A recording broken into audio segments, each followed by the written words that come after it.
Welcome to Authors and Others. I'm Peter Dunn, and my guest today is Martin Moran, author of The Tricky Part, One Boy's Fall from Trespass into Grace. Between the ages of 12 and 15, Martin Moran had a sexual relationship with an older man, and almost 30 years later, at the age of 42, he set out to find and face his abuser. The Tricky Part tells the story of this relationship and its complex effect on the man Moran became. With us is Martin Moran. Hi, Peter. It's a pleasure to be here. Hey, Martin. I'm glad to have you as our guest. How are you doing? Good. It's a gorgeous day here in New York City. I'm speaking to you from 46th Street and Broadway, and it's actually a beautiful fall day here, and I'm doing all right. Good. Well, thank you for being our guest, and we appreciate the hookup, which seems to be a pretty good one. Good. I'm glad. Yeah, the wonders of modern technology here. Well, tell us, how did you come to a decision to write this book? I mean, part of this was a process you were doing on your own, and at what point did you think there's a story here that I want to tell to others? Well, it's a very good question. I don't know if there was an exact point that I can remember. What I do recall is that there was a sense for so many years that I had...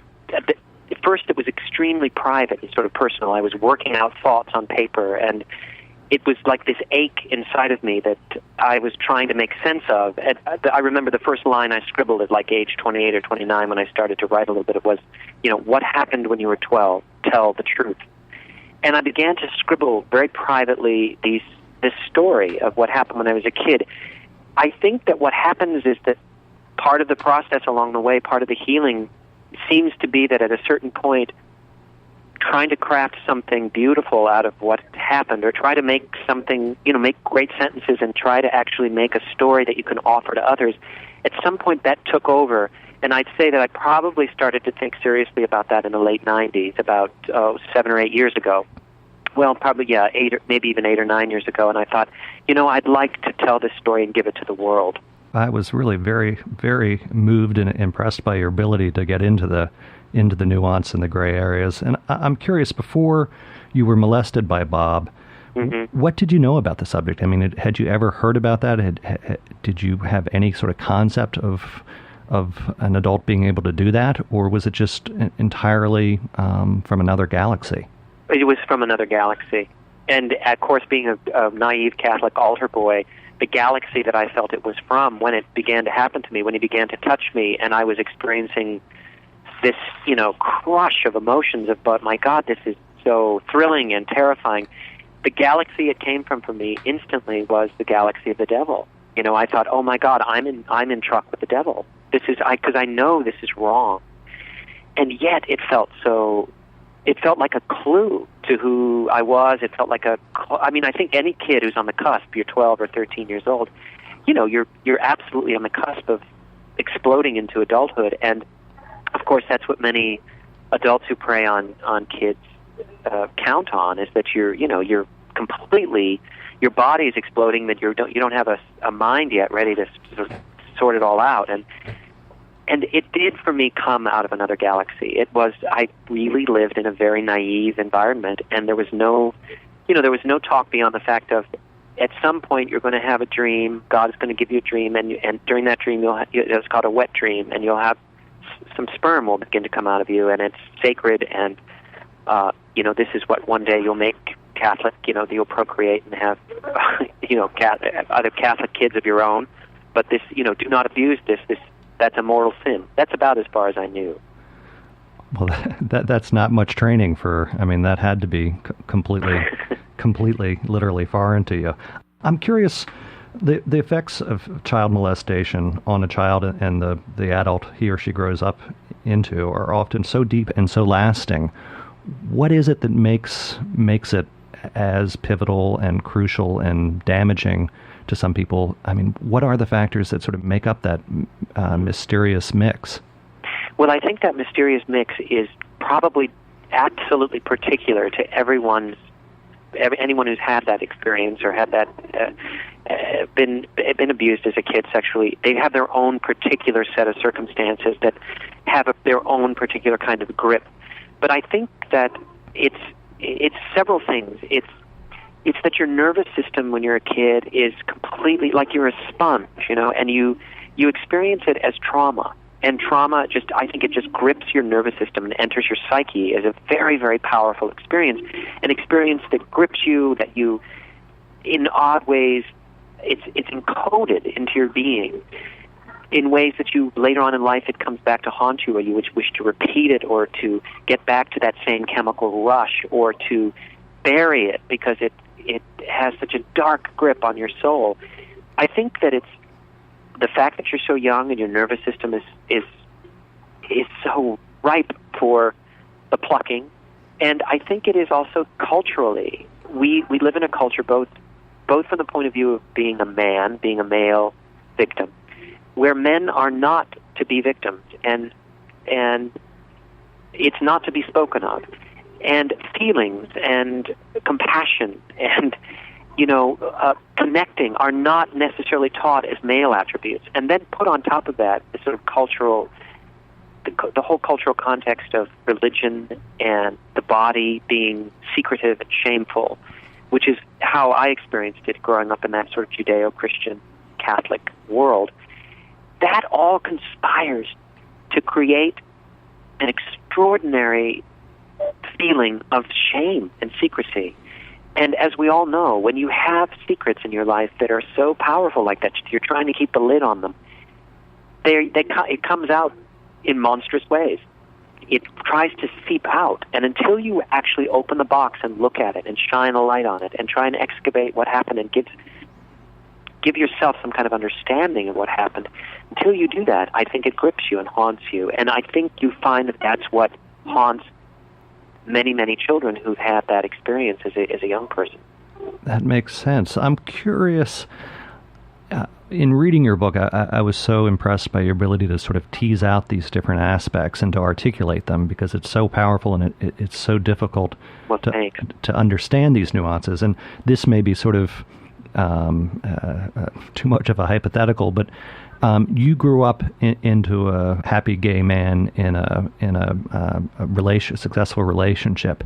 How do you suppose, or have you noticed differences with the way that molestation on young boys, the differences in the reactions to those boys who grow up to be gay and those boys who grow up to be straight, in the way that they have to process this? Well, again, I think it's absolutely particular to any young person, man or woman, who's gone through it. But in terms of straight or gay men, I only know a handful well enough and intimately enough to sort of track what happened to them. There was another young man at the time whom I knew. At the time I was being in this sexual relationship, at the time I was being abused by Bob, my perpetrator, there was another young man who ultimately grew up to be married and have 2 kids and was essentially straight, though he found that what haunted him so much, and I had the same experience in some ways, is that you go through a long journey of trying to step into your own authentic identity, sexual identity, psychic identity, spiritual identity. He was terrified through most of high school and college that he just didn't know, am I gay, am I straight, what did I do, how did I get into that? And he actually continued in his life to have a lot of secretive sex with men, even though he felt he was essentially straight. And until he got some help and therapy and realized the kind of grip what happened to him had on him when he was, from the time he was 12, 13, 14. But I think that essentially what it does is it absolutely screws with your identity, both your identity sexually, your identity is just as an authentic human being, because you scramble so much to create a persona to protect yourself and to hide, that you're so busy hiding and so busy scrambling to pretend that you're something you're not, or to cover the secret. That takes so much energy that the energy toward finding who you are authentically is sort of usurped from you. It's just taken. And I think what I find is a common experience is many, many years of stepping toward an authentic sense of, a calm sense of who you are. Therefore, the ability to have some kind of intimacy in your life, where you really are looking into the eyes of someone else and connecting. And it's not just about this furtive, illicit, hypercharged sexual compulsion. I do find that sexual compulsion is a common thread, whether gay or straight, man or woman, because there's a way in which that sexual activity at a young age grips you in a way that you don't even understand why you're longing to repeat it, or to repeat something that's secretive and erotic, or what you think of as erotic, you know. And I think there's some similarities there. Interesting. And I was also struck by the concepts of, both forgiveness and grace were essential to your recovery process, two concepts that were sort of central to your Catholic upbringing, which Yes. provided a little bit of irony toward the end as you were processing this out. Can you talk a little bit about that process and how without the forgiveness and without the grace, you probably wouldn't have been able to come to where you are? Yeah. You know, I once heard a guy, he works at Stanford, and his name is slipping my mind right now, but he actually did like a medical study on forgiveness. And I cobbled together a statement from stuff I'd heard him say or stuff I'd read that essentially is this, that I thought I heard him say that he thought the truest definition of forgiveness was a complete letting go of all hope of having had a different or a better past. And it struck me deeply, this idea that forgiveness at its core really is for you, yourself. This journey, as you mentioned, you know, toward forgiveness, toward grace, has been a very long and a complex one for me. And I thank God that somehow I you know, certain moments of consciousness or illumination, sometimes I think of grace as kind of consciousness. But when I went to confront Bob, my perpetrator, and I was 42 years old and he was 60, and he was sitting in a wheelchair, this wizened old man with a partly amputated foot, gray hair, shaggy gray hair, I looked at him and I thought, my God, I have been obsessed with this small, wizened human being for 30-plus years. And suddenly, something struck me. And what struck me more than anything else was how beside the point he was in a certain way. How the energy of anger and blame had kept me linked to him, coupled to him psychically all these years. And I began to realize that the grace, the forgiveness, really had to do with myself, with embracing, for lack of a better way to put it, embracing my own small self, my own little boy, my own child, my own being, and saying, you know, yes, this happened, but I forgive you. Even though I didn't need to be forgiven because it wasn't my fault, I was a child, but that's part of the thing that grips you so, is a sense of complicity. I think many, many kids feel that. You know, I let it happen. I allowed it to happen. And so the journey toward forgiveness and grace for me was actually, the whole act of writing the book was this long, deep, complex journey toward letting myself off the hook, toward realizing that I'm okay. In fact, that I'm a really good person.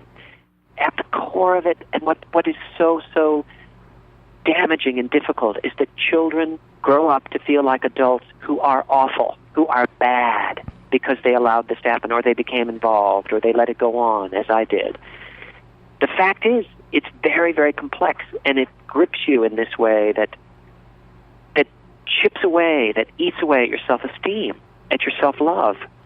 And the journey of grace and forgiveness for me was really a journey towards self-love.